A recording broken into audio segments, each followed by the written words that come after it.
আবু লাহাব দুইটা বিষয় নিয়ে অহংকার করত। কয়টা? এক নাম্বার সম্পদ, দুই নাম্বার সন্তান। সন্তানের আধিক্যতার পুত্র সন্তান নিয়ে অহংকার করত। সম্পদের অহংকার আর সন্তানের অহংকার নবীজি হাদিসের মধ্যে বলেন, তিরমিজির 1999 নম্বর হাদিস, قال رسول الله صلى الله عليه وسلم لا يدخل الجنة من كان في قلبه مثقال ذرة من كبر। রাসূলুল্লাহ সাল্লাল্লাহু আলাইহি ওয়াসাল্লাম বলেন, ওই ব্যক্তি জান্নাতে প্রবেশ করবে না যার অন্তরে সরিষা পরিমাণ অহংকার আছে। নাউযুবিল্লাহ। সে কোথায় যাবে না? জান্নাতে প্রবেশ করবে না। আবু লাহাব অহংকার করত দুই জিনিস নিয়ে, সম্পদ, সন্তান, পুত্র সন্তান, এটা নিয়ে সে অহংকার করত। তো আল্লাহ তাআলা বলেন, আল মালু ওয়াল বানুনা জিনাতুল হায়াতিদ দুনিয়া। মনে রাখবা, সম্পদ, সন্তান এগুলা দুনিয়ার চাকচিক্য। আল্লাহ বলেন, ইন্নামা আমওয়ালুকুম ওয়া আওলাদুকুম ফিতনা। এ মানুষ মনে রাখবা, তোমাদের সম্পদ আর তোমাদের সন্তান তোমাদের জন্য পরীক্ষা। আল্লাহ তাআলা বলেন, ইয়া আইয়ুহাল্লাযীনা আমানু লা তুলহিকুম আমওয়ালুকুম ওয়ালা আওলাদুকুম আন যিকরিল্লাহ। হে ঈমানদারগণ, তোমাদেরকে তোমাদের সম্পদ, তোমাদের সন্তান যেন আল্লাহর স্মরণ থেকে গাফেল করে না দেয়, বিমুখ করে না দেয়। তাহলে বলেন তো, কয় জিনিসের কথা এখানে আসতেছে? দুই জিনিস, সম্পদ, সন্তান। সম্পদ, সন্তান। আমরা একটা কথা মনে রাখা, সম্পদ আর সন্তানের মায়ায় যেন কখনো আল্লাহকে ভুলে না যাই, এই কথাটা মনে রাখা। আসেন আবু লাহাবের কথায় চলে যাই। 2 নম্বর আয়াত সূরা লাহাবের, মা আগনা আনহু মালুহু ওয়া মা কাসাব। আবু লাহাবের সম্পদ এবং তার সন্তান তার কোনো কাজে আসে নাই। বদর যুদ্ধে কাফেররা শোচনীয় পরাজয় বহন করার পর, শোচনীয় পরাজয় বরণ করার 7 দিন পর আবু লাহাবের গলার মধ্যে গুটি বসন্তের রোগ হয়েছে গলায়। বদর যুদ্ধে কাফেররা শোচনীয় পরাজয় হলো। শোচনীয় পরাজয় গ্রহণ করার পর, এই শোচনীয় পরাজয়ের পর 7 দিন পর আবু লাহাবের গলার মধ্যে গুটি বসন্তের রোগ হয়েছে। আর আরবরা বসন্তের রোগ খুব ভয় পাইত। এটাকে তারা বিশ্বাস করত, এটা ছোঁয়াছে রোগ, না জানি আমার গায়ে চলে আসতে পারে। আবু লাহাবের পুত্ররা দেখলো বাপের রোগ এটা বেড়ে যাচ্ছে। এক পর্যায়ে বসন্তের রোগে আবু লাহাবের মৃত্যু হয়ে গেল। সন্তানরা লাশ রেখে পালায়া চলে গেল। আবার আয়াতে আসেন, মা আগনা আনহু মালুহু ওয়া মা কাসাব। আবু লাহাবের সম্পদ কাজে আসলো না, সন্তান কাজে আসলো না, বাপের লাশ রেখে সন্তানরা পালায়া গেছে। কাজে আসছে? 3 দিন পর্যন্ত লাশটা পড়ে আছে। লাশ পচে, লাশ থেকে গন্ধ যখন বের হওয়া শুরু হয়ে যায়, এরপর আবু লাহাবের সন্তানরা ফিরে আসছে। আসার পর মক্কার এক ব্যক্তির সহায়তায় বাবার লাশটা মক্কার উঁচু ভূমির মধ্যে নিয়ে যায়। যেমন করোনা ভাইরাসের সময় কুটিপতির সন্তান বাবার লাশ রেখে হুজুরে ফোন দিছে, হুজুর ঠেকায় বললে তো আপনাকে স্মরণ করি, কি করা, ওই আব্বার লাশটা অমুক জায়গায় আছে, এটা ওখান থেকে নিয়ে যান, বলেও আমার বাড়ির দিকে কিন্তু আইসেন না। এমনি মায়ের পিঠ যখন লাগবো তখন আপনাদেরকে পিড়ে টিডে সংসদে গিয়ে গলবো, আপনারা রং মাইখা বসেছিলেন, বাকি এখন আমার আব্বার লাশটা নিয়ে একটু দাফন করুন।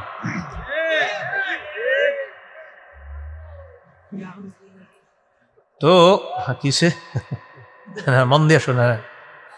তো এরকম আপনার এই যে ওলামায়ে কেরাম করোনার সময় দেখেন নাই, ব্যাস তখন কি, আরে হুজুররা তো আছে, এগুলো মরলে মরুক, থাক বল একটা, এগুলা দে হুজুর করে কইয়া দে, এক জীবনের কোনো দাম টাম নাই,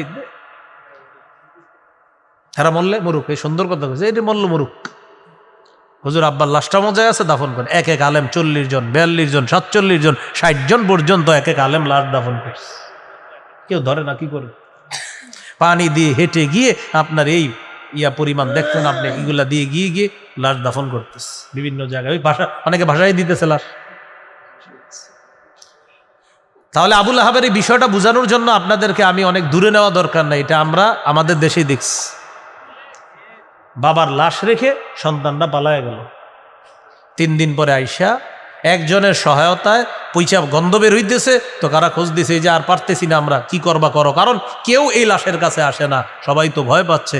এক ব্যক্তির সহায়তায় ওই লাশ মক্কার উঁচু ভূমিতে নিয়ে কি করছে দেখেন, লাঠি দিয়ে, আপনার লাঠি দিয়ে ওই লাশের কাছেও যারা দূর থেকে লাঠি দিয়ে ধাক্কাইতে ধাক্কাইতে একটা গর্তের মধ্যে ফেলে মাটি চাপা দিয়ে দিচ্ছে।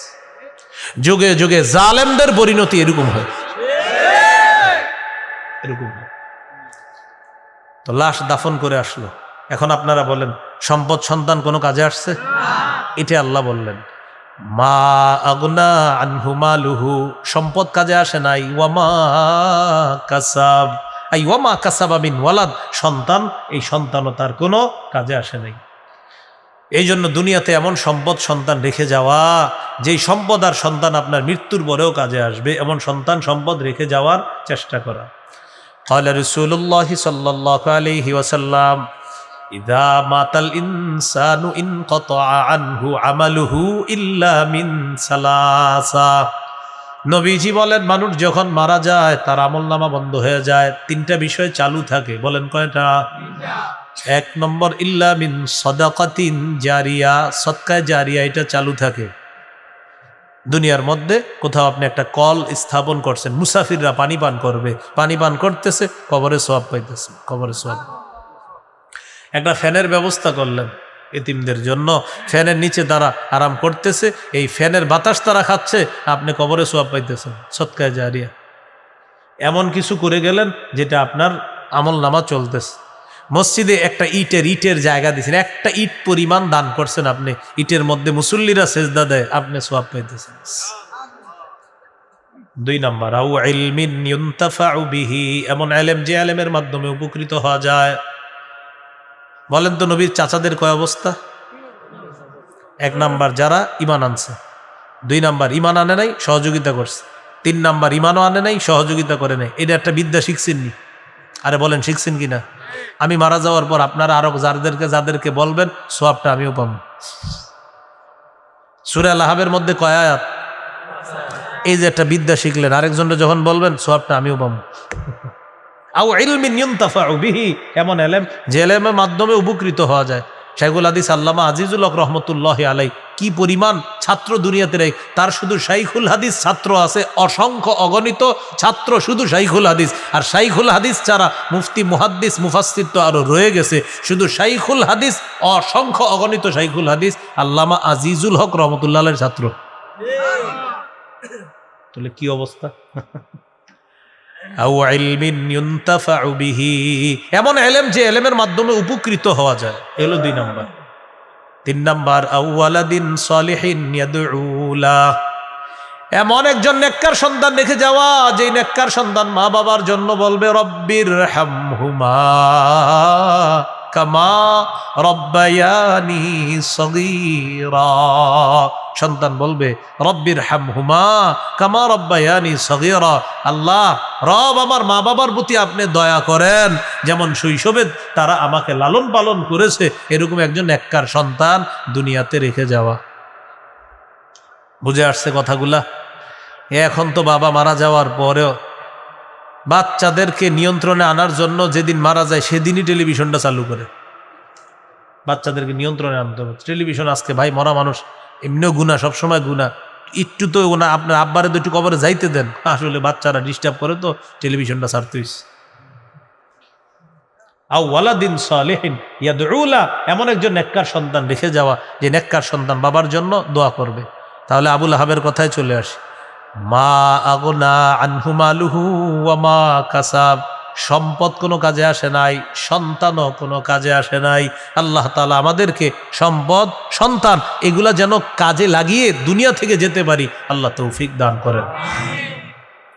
এগুলো দুই নম্বর আয়াত। তিন নম্বর আয়াত সায়াসলা নারান যাতা লাহাব, গর্তের মধ্যে সন্তানরা লাঠি দিয়ে ধাক্কাইতে ধাক্কাইতে গর্তের মধ্যে পুঁতে আসছে। আল্লাহ তাআলা বলেন এটা তো দুনিয়ার অবস্থা, এখন আখিরাতের কি অবস্থা হবে? আল্লাহ বলেন সায়াসলা, অচিরেই সে প্রবেশ করবে নারা, আগুনে, যাতা লাহাব, লেলিহান অগ্নিশিখা যুক্ত আগুনের মধ্যে আবুল আহাব প্রবেশ করবে। দুনিয়া বরবাদ, আখিরাতও বরবাদ। সায়াসলা, অচিরেই সে প্রবেশ করবে নারা, আগুনে, যাতা লাহাবিন, লেলিহান অগ্নিশিখা যুক্ত আগুন, অগ্নিস্ফুলিঙ্গওয়ালা আগুনের মধ্যে আবুল আহাব প্রবেশ করবে। এই হলো 1 থেকে 3 নম্বর আয়াত। তাহলে একটু 1 থেকে 3 নম্বর আয়াতের শিক্ষাটা একটু শিখেন। প্রথম আয়াতে আমার নবীকে আবু লাহাব অভিশাপ দিছিল, অভিশাপের জবাব আল্লাহ দিছে প্রথম আয়াতে। দ্বিতীয় আয়াতে আল্লাহ বললেন ঈমান না থাকার কারণে ওর সম্পদ সন্তান কোনো কাজে আসে নাই। 3 নম্বর আয়াতে আল্লাহ বলেন ঈমান না থাকার কারণে পরকালটাও ওর বরবাদ হয়ে গেছে। মনে থাকবেন ইনশাআল্লাহ ভাই। 4-5 নম্বর আয়াতে চলে যাই। ওয়ামরাতুহু হাম্মালাতাল হাতাব ফি জিদিহা হাবলুম মিন মাসাদ। আবু লাহাবের স্ত্রীও জাহান্নামে প্রবেশ করবে, অগ্নিস্ফুলিঙ্গওয়ালা আগুনে আবু লাহাবের স্ত্রীও প্রবেশ করবে। হাম্মালাতাল হাতাব, যে স্ত্রী ইন্ধন বহনকারিনী, কাঠ বহনকারিনী স্ত্রী, ফি জিদিহা হাবলুম মিন মাসাদ, তার গলার মধ্যে থাকবে পাকানো দড়ি, পাকানো রশি। কি থাকবে? পাকানো রশি। তাহলে বলেন আবু লাহাবের স্ত্রীও কোথায় যাবে? আগুনে। কোথায় যাবে? আগুনে। আবু লাহাবের স্ত্রী সম্পর্কে এবার জানি। ওয়ামরাতুহু, আবু লাহাবের স্ত্রী, স্ত্রীর নাম হলো আওরা। কি নাম? আওরা মানে টেরা। আবু লাহাবের স্ত্রী একটু টেরা ছিল, এই জন্য তাকে বলা হয় আওরা। তার আরেকটা নাম হলো আরওয়া। আরেকটা নাম কি? আরওয়া। তার কুনিয়ত বা উপনাম হলো উম্মে জামিল। উম্মে জামিল নামে সে প্রসিদ্ধ। তাহলে আওরা অথবা আরওয়া তার নাম, উম্মে জামিল নামে সে প্রসিদ্ধ। সে মুসলমানদের প্রচণ্ড বিরোধিতা করত, আর তার স্বামীকে সে সহযোগিতা করত কুফরির ক্ষেত্রে, আর সত্যকে অস্বীকার করার ক্ষেত্রে এই স্ত্রী তার স্বামীকে সহযোগিতা করতো। মানে ভালো কথা সহযোগিতা করতো না, আর যত খারাপ কথা আছে এগুলাতে সে স্বামীকে সহযোগিতা করতো। হ্যাঁ কুফরিটা, হ্যাঁ এটাই ঠিক আছে, সত্য অস্বীকার, হ্যাঁ এটাই ঠিক আছে, এরকম সহযোগিতা করত। কে? আবু লাহাবের স্ত্রী। তো আল্লাহ বলেন তার স্ত্রীও প্রবেশ করবে। কি অবস্থা? হাম্মালাতাল হাতব, এমন অবস্থায় যে সে কাষ্ঠ বহনকারিনী। হাম্মালাতাল হাতব কাকে বলে? খুব মন দিয়ে শুনেন। এক, আরবের মধ্যে সংসারে ভাঙ্গন সৃষ্টি হওয়ার পর, যেমন আমরা বাংলাদেশে বলি সংসারে আগুনটা লাগাইলো কে, বলি না?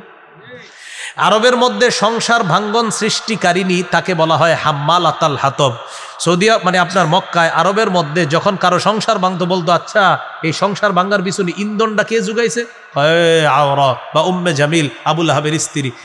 এই জন্য আবু লাহাবের স্ত্রীকে বলা হয় হাম্মালাতাল হাতব, মানে ইন্ধন বহনকারিনী। ওই সংসার ভাঙার পিছনে ইন্ধন যোগান দানকারিনী, বহনকারিনী। 2 নাম্বার, সমাজে কোনো ফেতনা যখন লাগতো তখন বলতো আচ্ছা এই ফেতনাটা লাগলো কেন, এটার পিছনে কে কলকাঠি নাড়ছে, খুঁজা দেখা যায় তো আবু লাহাবের স্ত্রী। আর আপনার ওই সমাজে বিশৃঙ্খলা সৃষ্টিকারিনীকেও বলা হয় হাম্মালাতাল হাতব, অর্থাৎ সমাজে আগুন লাগানোর পিছনে ইন্ধন যোগান দানকারিনী, সমাজে ফেতনার পিছনে ইন্ধন বহনকারিনী আবু লাহাবের স্ত্রী। তাহলে 2টা বললাম, সংসার ভাঙার পিছনে ইন্ধন বহনকারিনী, সংসারের মধ্যে অশান্তি, সমাজে অশান্তি সৃষ্টির পিছনে ইন্ধন বহনকারিনীকে বলা হয় হাম্মালাতাল হাতব। 3, হাতব মানি কাঠ, হাম্মালা মানি বহন করা। আবু লাহাবের স্ত্রী ধনী মানুষ ছিল, কিন্তু কৃপণতা করে সে কোনো দাস দাসী রাখতো না, কারণ দাস দাসী দিয়ে কাজ করাইলে তাদেরকে টাকা পয়সা দিতে হবে, বেতন দিতে হবে। কৃপণতা করে ও নিজে জঙ্গলে যাইতো, যাওয়ার পর সেখান থেকে লাকড়ি কাঠ এগুলা নিয়ে গলার মধ্যে যে পাকানো রশি এটা দিয়ে বেঁধে সে নিজেই লাকড়ি নিয়ে আসতো, জ্বালানি সংগ্রহ করে এনে সে রান্না বান্না করত। আর কাঠ বহনকারিনীর আরবি হলো হাম্মালাতাল হাতব। আল্লাহ জানে মনে থাকবেনি। তাহলে 1 নাম্বার, সংসার ভাঙ্গার পিছনে ইন্ধন বহনকারিনী হাম্মালাতাল হাতব। 2, সমাজে ফেতনা সৃষ্টির পিছনে ইন্ধন বহনকারিনী হাম্মালাতাল হাতব। 3, কৃপণতা করে কাঠ সংগ্রহ করে কাঠ নিজে বহনকারিনীকেও বলা হয় হাম্মালাতাল হাতব। আল্লাহ জানে মনে থাকবেনি।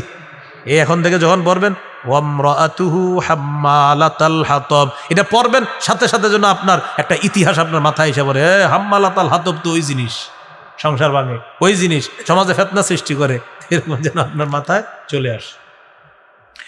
এই হলো হাম্মালাতাল হাতব। ফি জিদিহা হাবলুম মিন মাসাদ, সে যখন জাহান্নামে প্রবেশ করবে তখনও তার গলার মধ্যে ওই পাকানো রশি দিয়ে কাঠ থাকবে। এই অবস্থায় তাকে রশি দিয়ে বেঁধে টানতে টানতে জাহান্নামে নিক্ষেপ করা হবে। এখানে কিন্তু 2টা বিষয়, এক, পাকানো রশি দিয়ে দুনিয়াতে এসে কাঠ বহন করে ওইটা পেঁচায়া নিয়ে আসতো, এটা হলো একটা। আরেকটা হলো আখেরাতে তার গলায় পাকানো রশিটা লাগায়া টানতে টানতে জাহান্নামে নিক্ষেপ করা হবে। এই হলো ফি জিদিহা, তার গলায় থাকবে হাবলুন, রশি, মিম মাসাদ, পাকানো, পাকানো রশি থাকবে, দড়ি থাকবে। শেষ হয় নাই কথা। আবু লাহাবের স্ত্রী মুসলমানদেরকে সহ্য করতে পারতো না। আল্লাহ তাআলা যখন এই সূরা নাজিল করছে, বলেন তো এই সূরার মধ্যে জাহান্নামে যাবে এমন কয় ব্যক্তির কথা বলছে আল্লাহ? এক, দুই, স্ত্রী। আবু লাহাবের স্ত্রী এই কথা শুনছে, তোমার জামাইও যাবে জাহান্নামে, তুমিও যাবা। কে বলছে? মুহাম্মদ সাল্লাল্লাহু আলাইহি সাল্লামকে তার রব জানায় দিছে। পাথর নিস, পাথর নিয়ে আসছে আমাদের নবীকে হত্যা করার জন্য। আবু লাহাবের স্ত্রী, আবু লাহাবের স্ত্রী পাথর নিয়ে আসার পর আমার নবীর সামনে দাঁড়িয়েছে, পাশে আবু বকর সিদ্দিক রাদিয়াল্লাহু তাআলা আনহু আছে। আমার নবী আবু লাহাবের স্ত্রীর সামনে আছে। মুফাসসিরিনে কেরাম লিখেছেন, দালাইলুন নবুয়তের মধ্যে আসছে, নবীকে সবাই দেখতেছে, আবু লাহাবের স্ত্রী শুধু দেখতেছে না। নবীজির মুজিজা আল্লাহ ঘটাইছে এখানে, সবাই দেখতেছে। নবীজিও সবাইকে দেখতেছে, সবাই নবীজিকে দেখতেছে, শুধু আবু লাহাবের স্ত্রী নবীরে দেখতেছে না। অথচ অন্য সবাইকেও আবু লাহাবের স্ত্রী দেখতেছে, আর সবাই তাকেও দেখতেছে। সে শুধু একজনকে দেখতে পাচ্ছে না, যাকে পাথর মারার জন্য আসছে। আল্লাহ হেফাজত করছে, সুবহানাল্লাহ। আল্লাহ তাআলা বলে দিয়েছেন, ওয়াল্লাহু ইয়াসিমুকা মিনান নাস, হাবিব আল্লাহ আপনাকে মানুষের থেকে রক্ষা করবে, সুবহানাল্লাহ। এখন আবু লাহাবের স্ত্রী যখন পাথর মারতে পারলো না, আবু বকর সিদ্দিক রাদিয়াল্লাহু তাআলা আনহু ডাক দিয়ে বলছে, এই তোমার সাথী কোথায়? নবীজি তো পাশেই। তো আবু লাহাবের স্ত্রী কবি ছিল, নগদ কবিতা বানায় ফেলতে পারতো। নগদ আমাদের নবীর শানে ফালতু 3টা অংশ বানায় ফেলছে। নাউজুবিল্লাহ পড়েন। তো কবিতাটা আমি বলি, আমি এক একটা বলবো আর নাউজুবিল্লাহ পড়বেন। আগে আরবিটা বলি, আরবি বলার পরেও নাউজুবিল্লাহ পড়বেন। মুজাম্মামান আসাইনা, নাউজুবিল্লাহ। ওয়া আমরাহু আবাইনা, নাউজুবিল্লাহ। ওয়া দীনাহু ক্বালাইনা, নাউজুবিল্লাহ। এবার অনুবাদ করার পরেও নাউজুবিল্লাহ পড়বেন। 1 নাম্বার, মুজাম্মামান আসাইনাহু, নিন্দিত ব্যক্তির আমরা নাফরমানি করলাম। আমাদের নবীকে নিন্দিত ব্যক্তি বলল আবু লাহাবের বিবি। এরপর বলল আমরাহু আবাইনা, আমরা তার আদেশ প্রত্যাখ্যান করলাম। নবীজির আদেশ আমরা গ্রহণ করলাম না, প্রত্যাখ্যান করলাম। আবাইনা, অস্বীকার করলাম। 3 নাম্বার বলল ওয়াদীনাহু ক্বালাইনা, নবীর এই দিনকে আমরা ঘৃণা ভরে প্রত্যাখ্যান করলাম। এই হলো আমার নবীর শানে ফালতু 3টা অংশ নগদ বানায় ফেলছে আবু লাহাবের। ও কবি ছিল, নগদ আপনার কবিতা বানায় ফেলতে পারতো। এই হলো আবু লাহাবের স্ত্রী। এখান থেকে একটা বিষয় ভাই সারা জীবন মনে রাখবেন, স্বামী স্ত্রী 2 জনের মধ্যে একজন যদি মোটামুটি ভালো হয়, তার সংস্পর্শে আরেকজনও মাশাআল্লাহ ঠিক হয়ে যায়। এখানে জামাইটাও যেমন ছিল, বউটাও এরকমই ছিল। এই জন্য রাসূল সাল্লাল্লাহু আলাইহি সাল্লাম এক হাদিসে বলছে 3টা, আর এক হাদিসে বলছে 4টা, যে আল্লাহর কাছে 4টা জিনিস চেয়ে নিবা। কয়টা? এক হাদিসে 3টা আছে, আর এক হাদিসে আছে 4টা। লিয়াত্তাখিজ আহাদুকুম কলবান শাকিরা, এক, তোমাদের প্রত্যেকের উচিত আল্লাহর কাছে একটা এমন কলব চেয়ে নেওয়া, যে কলব বেশি বেশি আল্লাহর শুকরিয়া আদায় করে। 2 নাম্বার, ওয়ালিসানান যাকিরা, এমন একটা জিহ্বা যেই জিহ্বা আল্লাহর জিকির করবে। 3 নাম্বার, ইমরাআতান তুইনু আহাদাকুম আলা তাআতিল্লাহ, এমন একজন বিবি আল্লাহর কাছে চেয়ে নিবা, যে বিবি তোমাদেরকে আল্লাহর ইবাদতে সহযোগিতা করবে। এমন একজন বিবি চেয়ে নিবা। এই জায়গায় আবু লাহাব ও খারাপ, বিবিটাও খারাপ ছিল। এই জন্য এটা হলো 3 নাম্বার। 4 নাম্বার, ওয়াজাসাদান সাবিরান আলাল বালা, এমন একটা শরীর আল্লাহর কাছে চেয়ে নিবা, যে শরীরটা বালা মুসিবতে ধৈর্য ধারণ করতে পারে। সুবহানাল্লাহ। এই 4টার মধ্যে একটা হলো একজন নেককার বিবি। সহিহ মুসলিমের হাদিস 3535 নম্বর হাদিস। ক্বালা রাসূলুল্লাহ সাল্লাল্লাহু আলাইহি ওয়াসাল্লাম, আদ-দুনিয়া মাতা, আদ-দুনিয়া কুল্লুহা মাতা, ওয়া ফি রিওয়ায়া আদ-দুনিয়া মাতা, ওয়া খায়রু মাতা'id দুনিয়া আল মারআতুস সালিহা। নবীজি বলেন আদ-দুনিয়া কুল্লুহা মাতা, এই দুনিয়া পুরাটাই হলো ভোগের জায়গা।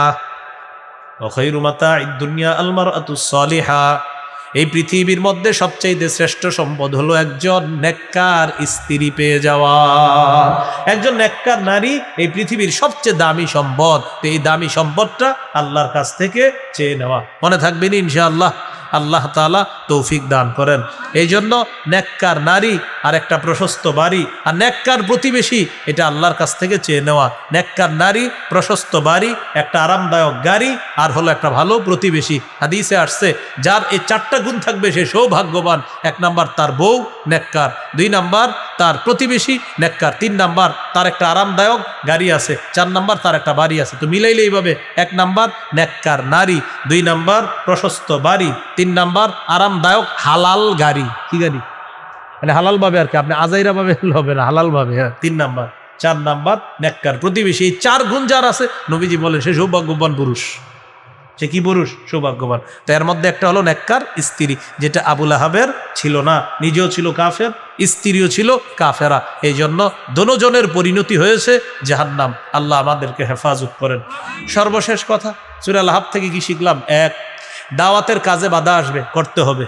2, দাওয়াতের কাজে বাধা দেওয়া হারাম। 3, দাওয়াতের কাজ যারা করবে তাদেরকে অভিশাপ দেওয়া এটা অন্যায়।